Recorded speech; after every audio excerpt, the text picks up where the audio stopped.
October 1 മുതൽ ഇന്ന് മുതൽ ഇന്ത്യയിലേക്ക് പോകുന്ന ഫോറിനേഴ്സിന് DE കാർഡ് വേണ്ട, പക്ഷേ 72 അവേഴ്സിന് മുമ്പ് ഓൺലൈൻ രജിസ്ട്രേഷൻ ചെയ്യണം. പക്ഷേ ഇത് OCA കാർഡ് ഹോൾഡേഴ്സിന് ബാധകമാണോ? ഇതിനു മുമ്പ് ഇന്ത്യയിലേക്ക് ഫ്ലൈ ചെയ്യുമ്പോൾ നമ്മളൊരു ഫിസിക്കലി DE കാർഡായിരുന്നു ഫില്ല് ചെയ്തുകൊണ്ടിരുന്നത്. ഇനിയിപ്പോൾ ഇന്ത്യയിലേക്ക് ബിസിനസ് ആവശ്യത്തിനോ മെഡിക്കൽ ആവശ്യത്തിനോ ടൂറിസ്റ്റ് ആയിട്ടോ സ്റ്റുഡൻ്റ് ആയിട്ടോ ഏത് ആവശ്യത്തിന് പോയാലും ഫോറിനർ ആണെങ്കിൽ തീർച്ചയായിട്ടും ഈ ഒരു 72 അവേഴ്സിന് മുമ്പിൽ ഓൺലൈനിൽ രജിസ്റ്റർ ചെയ്യണം. ഇന്ത്യൻ വിസ online.gov.in എന്നുള്ള വെബ്സൈറ്റിലോ അല്ലെങ്കിൽ ഇന്ത്യൻ വിസ സുസ്വാഗതം എന്നുള്ള ആപ്പ് വഴിയോ നമുക്ക് നേരത്തെ ഇത് ബുക്ക് ചെയ്യാം.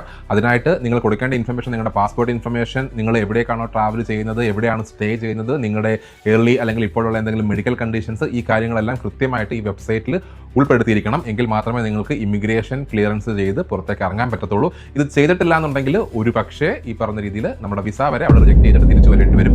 പക്ഷേ ഗുഡ് ന്യൂസ് എന്താണെന്ന് വെച്ചാൽ OCA കാർഡ് ഹോൾഡേഴ്സിന് ഇത് ബാധകമല്ല. OCA കാർഡ് ഹോൾഡേഴ്സിന് പഴയതുപോലെ തന്നെ ഇന്ത്യൻ സിറ്റിസൺഷിപ്പ് ഉള്ള ആൾക്കാർ എങ്ങനെയാണോ അവിടെ ലാൻഡ് ചെയ്യുന്നത് അതുപോലെ തന്നെ നമുക്ക് OCA കാർഡ് ഉപയോഗിച്ച് തന്നെ നാട്ടിൽ ഇറങ്ങാൻ പറ്റും. ഈ പറഞ്ഞ രീതിയിൽ 72 അവേഴ്സിന് മുമ്പായിട്ട് ഒരു തരത്തിലും നമ്മൾ രജിസ്റ്റർ ചെയ്യേണ്ട ആവശ്യം ഇല്ല.